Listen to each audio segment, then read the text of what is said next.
Hi, Jon Velie, CEO of OnlineVisas, and today is Friday. This is our episode, How to Practice Law in a Hawaiian Shirt. And today, I want to talk about what everybody's looking for right now. And it's a lot of different things. It's the H-1B ban. It's one thing. It's just called a lot of different things. The H-1B ban, Trump's visa ban, the non-immigrant visa ban, H-1B visa ban, H-1B entry ban, Trump's executive order for the H-1B, the H-1B executive order, H-1B news. These are what people want to know about. Well, what is that, right? It has to do with an upcoming executive order from the president. We showed on my show, Voice of Immigration, last week, what we had heard, what we thought was going to happen, and it's going to be rough. There is going to be a ban on the H-1B, H-2B, L-1J, F-1's OPT, that's the optional practical training, a number of things around amnesty, TPS, refugees, things like that. But maybe it won't be quite as bad as what we originally thought.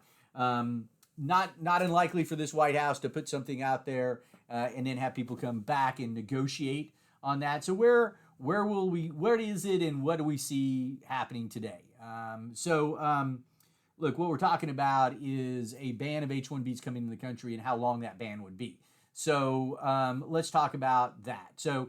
People on H-1Bs going to a consulate, getting that visa stamped, entering in the country on that, or just going because they already have one coming in the country, that may be off. That may be off, gone, off the table, not possible to do.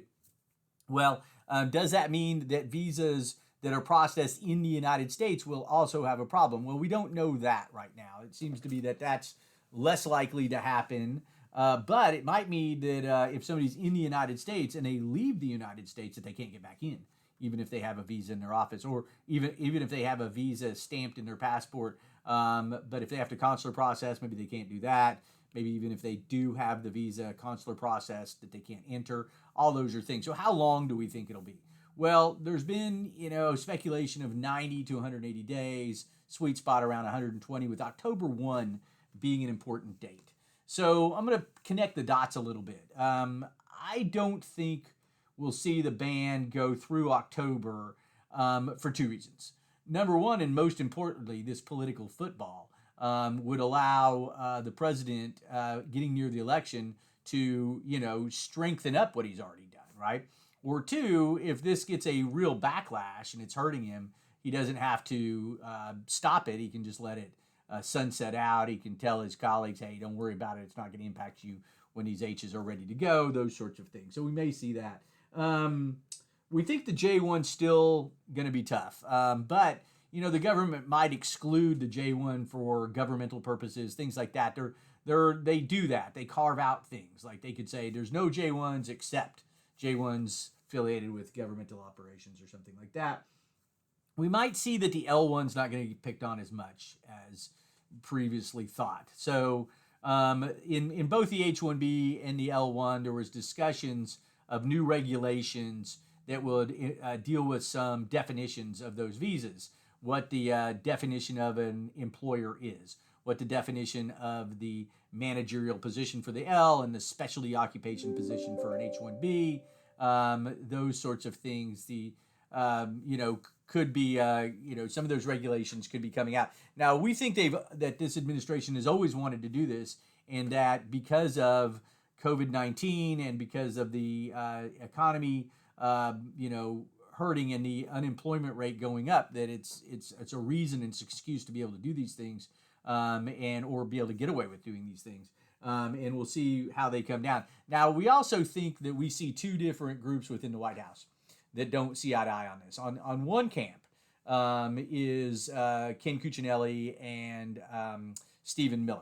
These are the people, Miller in particular, the architect of, as he says, cutting off the faucet of foreign labor, more of an atomic bomb of let's not let anybody in.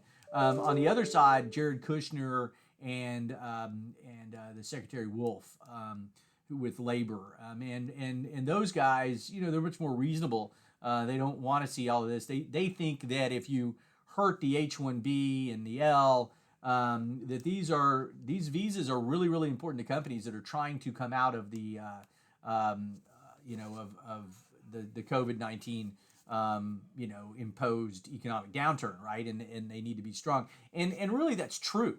There are people on these H-1Bs that are critical to companies, or a few people critical to companies. And while it's a very small part of the overall economy and the overall employment, they hold really important positions many times in tech and in universities and medicine and things like that. And so making these wholesale changes that would do that is really tough on some companies. So companies are trying to get to the president. That's why we might be seeing a little bit of discussion here. It's not unlike this administration to float out something and then have people come and try to negotiate, get something back for it. And that's part of his MO. So maybe they'll get some relief on the H-1B. Maybe not. There's been we've seen $100,000 in filing fees, $75,000 in filing fees, down to $20,000 last week. But we think that may not come in that high. I think Congress might be the one that has to make that determination, and not just the White House. But you never know. This White House is not afraid of breaching, Agency and Procedures Act and just doing things and letting lawsuits go out, especially if they think they're going to have a political win for it. So we'll see there. Saw a letter that came out from the head of the U.S. Chamber of Commerce yesterday to the president asking, for cautioning this. There is a group called the Business Roundtable. I think has been having some difficulties getting a meeting with the president on these sort of things.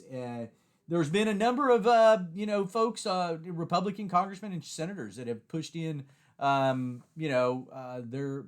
put their chips out there and said we think that banning the H-1B and H-2B L1 is a bad idea for this economy that's trying to start back up again. And we've seen Fox News hammer it. Sean Hannity and others saying that they should be primaried out for making this decision. So that's kind of what's going on politically around this thing. Now, what what are some things that we're seeing? Well,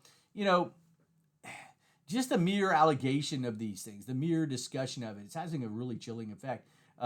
Companies saying, hey, maybe we won't do H-1Bs this year. Maybe we won't do these projects. Maybe we won't have that growth that we've needed. We've seen with the initiation of the COVID-19 an uptick in some tech because of innovations needed, patches needed to build out systems with a mobile workforce. But maybe that's stalling a little bit, and maybe companies that were going to have 100 H-1Bs might have 25 now.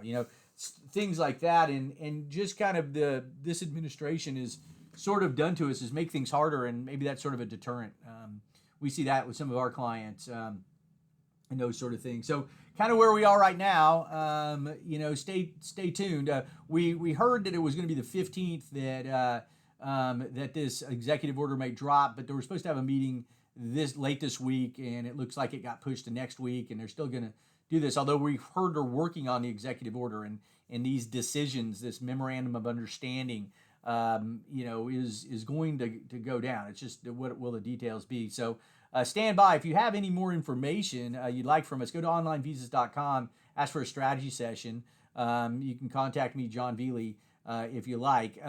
If you're watching this on YouTube, please subscribe, like, and share.